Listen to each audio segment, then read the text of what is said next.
안녕하십니까. 유한타증권 투자전략팀의 김우정입니다. 오늘은 2024년 펀드 시장 동향을 정리를 하고 2025년에 대한 전망을 말씀드리도록 하겠습니다. 사실 올해 같은 경우에는 미국 주식의 독주라고 할 수 있죠. M7 등 미국 기술주에 대한 관심이 굉장히 늘어났고, 따라서 우리나라 펀드 투자자분들 같은 경우에도 이런 북미 쪽 펀드가 많이 늘어났고, 사실 정보기술 섹터나 이런 경우에도 미국 비중이 높거든요. 그래서 이런 비중을 좀 많이 가져가면서 우리나라 투자자들 같은 경우에는 미국 주식에 대한 투자, 물론 직접 투자도 많이 하시는데 간접 투자 쪽에서도 좀 계속적으로 미국 주식에 대한 투자가 늘어나고 있는 상황입니다.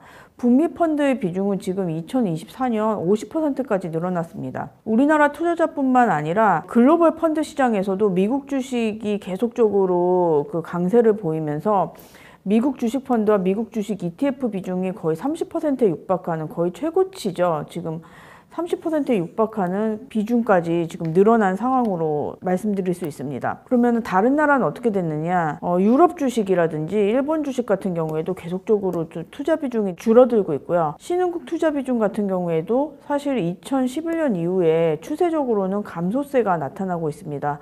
미국 같은 경우 인력이라든지 자금 같은 경우가 계속적으로 좋아지는 블랙홀처럼 글로벌 인재와 자금을 빨아들이고 있죠. 그러면서 선순환이 되고 있는 상황이고, 유럽이나 일본 같은 경우에는 지금 그러니까 성장 스토리가 부족하고 경제 성장의 동력이 좀 미국보다 상대적으로 떨어지고 있기 때문에 증시에서도 이거를 반영해가지고 계속적으로 약세를 보이고 있는 국면이 이어지고 있습니다. 그러면은 자금 유입 상위 펀드를 우리나라와 글로벌 시장을 좀 비교를 해보면, 글로벌 시장은 사실 S&P 500을 기초 자산으로 하는 ETF 쪽으로 자금이 집중적으로 유입이 됐고, 우리나라 같은 경우는 단기 자금 유동을 하는 머니마켓 액티브라든지 금리 액티브 같은 펀드로 많이 들어왔고, 그 다음이 주식형 중에서는 제일 많이 들어온 게 S&P 500, 그 다음에 배당 다우존스 같은 식으로 자금 유입이 되고 있는 모습이 나타나고 있습니다. 그래서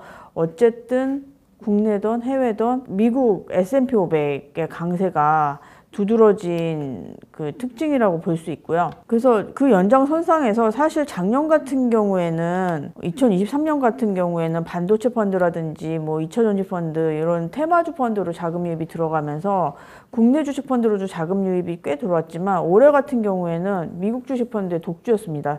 사실 코로나19 같은 경우만 해도 월간 순이익 규모가 한 1조 원까지 늘어났었던 게 최고치였는데, 올해 같은 경우에는 2.5조 원까지도 늘어나는 굉장히 큰 모습이 나타나고 있습니다. 하지만 최근에 미국 주식이 강세가 보이면서 이익 실현에 대한 욕구도 커져서 8월 이후에는 자금 유입 규모가 크게 좀 줄어드는 모습이 나타나고 있습니다. 그래서 최근에 나타나고 있는 특징 중에 하나가 미국 주식의 고평가 논란이 계속되고 있기 때문에 미국 주식을 팔고 아무래도 저평가가 되고 밸류에이션이 매력도가 높은 한국 주식으로 옮겨야 된다, 이런 이야기들도 지금 많이 나오고 있는데, 상당히 좀 설득력이 있는 투자 전략이지 않을까 좀 개인적으로는 그렇게 생각을 하고 있습니다. 그래서 어쨌든 최근 같은 경우에는 미국이나 테크 같은 성장 스토리가 있는 그런 쪽으로 자금이 몰리고는 있지만, 이게 계속적으로 늘어나기는 쉽지 않잖아요. 지금 50%가 넘어섰는데 이게 60, 70, 80 이렇게까지는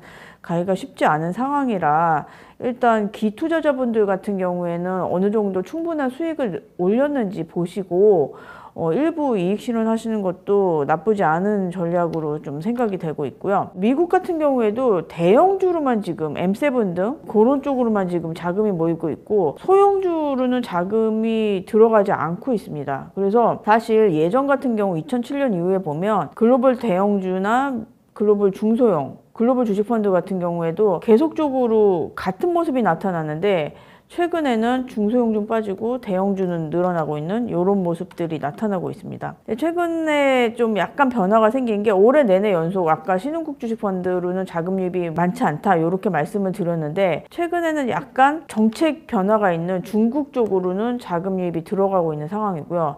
인도 같은 경우에는 밸류에이션이 부담이 되면서 최근에는 조금 약간 주춤한 모습이 나타나고 있습니다. 그래서 테크 같은 경우에도 지금 순유출이 좀 됐다가 그러니까 들어가지는 못하고 있고, 그다음에 헤지펀드 같은 경우에도 그 테크 쪽에서는 이익 실현을 하는 모습들이 나타나고 있거든요. 그래서 투자자들 같은 경우에는 일단 이익이 많이 난 그 테크나 미국 주식 펀드 같은 경우에는 일단 이익 실현하는 투자자들이 점점 늘어나고 있다. 이렇게 결론적으로 말씀을 드리고 싶습니다. 그래서 M7 헤지펀드 지분율 같은 경우에도 2023년 대비 2010년 같은 경우에는 좀 많이 좀 줄어드는 모습들이 나타나고 있습니다. 반면에 에너지라든지 뭐 소비재 이런 거 같은 경우에는 늘어나는 모습들이 좀 특징적으로 나타나고 있습니다. 그래서 우리나라 같은 경우에는 지금 물론 1임 같은 경우가 시총 대비 1임 비중은 계속 좀 이렇게 되고 있는 상황이고, 액티브 비중은 줄어들고는 있지만 이건 밸류업이라든지